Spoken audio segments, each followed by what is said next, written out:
this is our final syringe pump. It consists of motors here, power cord is back here, and valve screw is there, supporting rails. And if you see this one, the red one here is the limit switch, and we hide it there. And this one is our acrylic design, really cute. And if you look in the front here, you see old LED here display the values. And this one is for pressure. If the pressure is high, it's gonna light up along with the buzzer here. And this one is for bubble detections. This one is for bubble detection. This one is for pressure. This one is 3 ways, and this one is pressure unit. And look, little tiny one here, the red one here, is a pressure sensor. Tell you about how the syringe pump works. So, the syringe pump is connected to a stepper motor, which is connected to a driver inside. As you can see, the green button, the green light indicates that the board is on. And we have a limit switch here. So when we're filling up, we have a mode called fill. When we're filling up the syringe, the plunger pulls backward. When the plunger pulls backward, it hits the limit switch, the motor stops. Then at the front, we have the OLED. It displays the volume, the flow rate, the mode, which is currently in stop, the bubble, whether it's detected or not. So right now, there's no bubble detected, and it has the pressure in the unit's PSI. So when the pressure is above 500 PSI, the red light will come on, and the buzzer will turn on. And when there's a bubble detected, the blue light will turn on, and there will display detected, bubble detected. This is the bubble sensor here. And when there's a bubble passing through here, it will detect it and turn on the blue LED, and fluid flows straight in the tube. And it can lock off the pressure unit, or it can lock off the fluid from the syringe, or it can allow the flow of the fluid through the tube and into the pressure unit, or it can lock off the flow of the fluid into the cup, which we have here. Right. In the pressure unit, we have a diaphragm. So when the fluid flows into the diaphragm, there's an air pressure created here. The pressure unit has 2 compartments, a water compartment and an air compartment. The fluid or the water comes in this compartment, and when the pressure is high, the diaphragm pushes down, which increases the pressure inside of the air compartment, and the sensor in the back detects the increase in the pressure. When the pressure increases, the LED turns on, and the red LED turns on, and the buzzer turns on as well.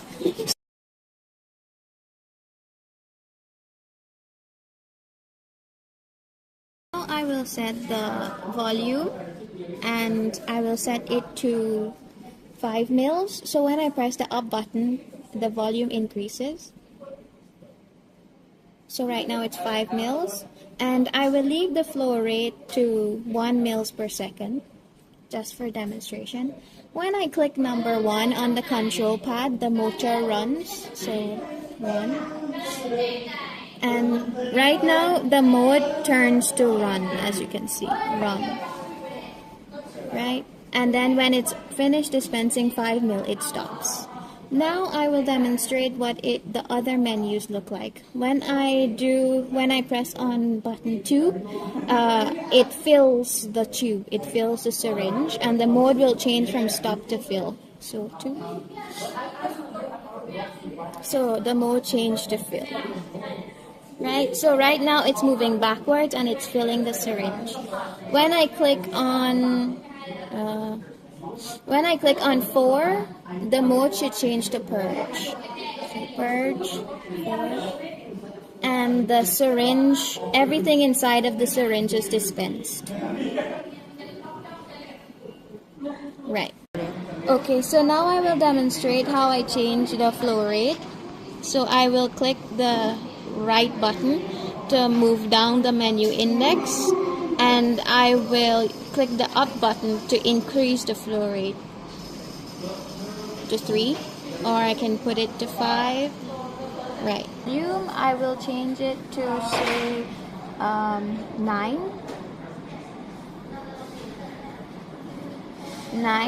and I will change the flow rate to 3. Right.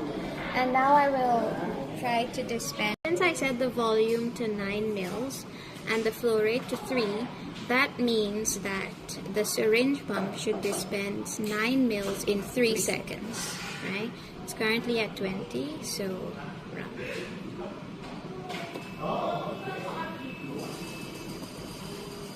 299, almost 3. And it's, as you can see, it's directly at 9 mils. Going closer. 9 mils. Okay. Good. And now it will dispense 11 mils in 3.66 seconds.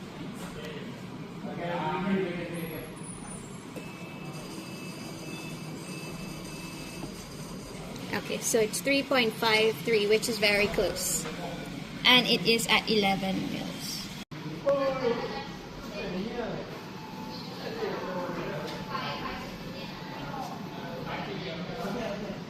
5 seconds, 6 milliseconds. I will click on fill button 2 and it will go back 5 mils. Yeah, and that's how it goes back. 5 mils. So I will click fill. Get 5 mils in 5 seconds, and then motor purge. This is motor purge. It should remove the remaining fluid inside of the tube. Yeah, okay, stop. And that's motor purge. And as you can see, the mode is also set to purge there. Okay, good. Alright, so now I will demonstrate how the limit switch works. I set the volume to take up 9 mils, which will pull the plunger way back. But as it pulls the plunger way back, it's gonna stop it at when it hits the limit switch, because it cannot go beyond this amount. Okay, so now I will do that fill. And when it touches the limit switch, it should turn on. So the light turns on. And when it hits the limit switch, the motor stops, as you can see, and will say stop as well. The mode says stop. Okay. When there is no air bubble, as you can see here, the light does not turn on. When there is an air bubble, as you can see, the light turns on. Yeah. Okay. And it says detected on the screen. Okay, so the three-way is now connected like this. The water will flow through the tube and into this cup here. So let's see if it will detect any pressure change. If it does detect any pressure change, the red LED and the buzzer will turn on. But it should not detect any pressure change.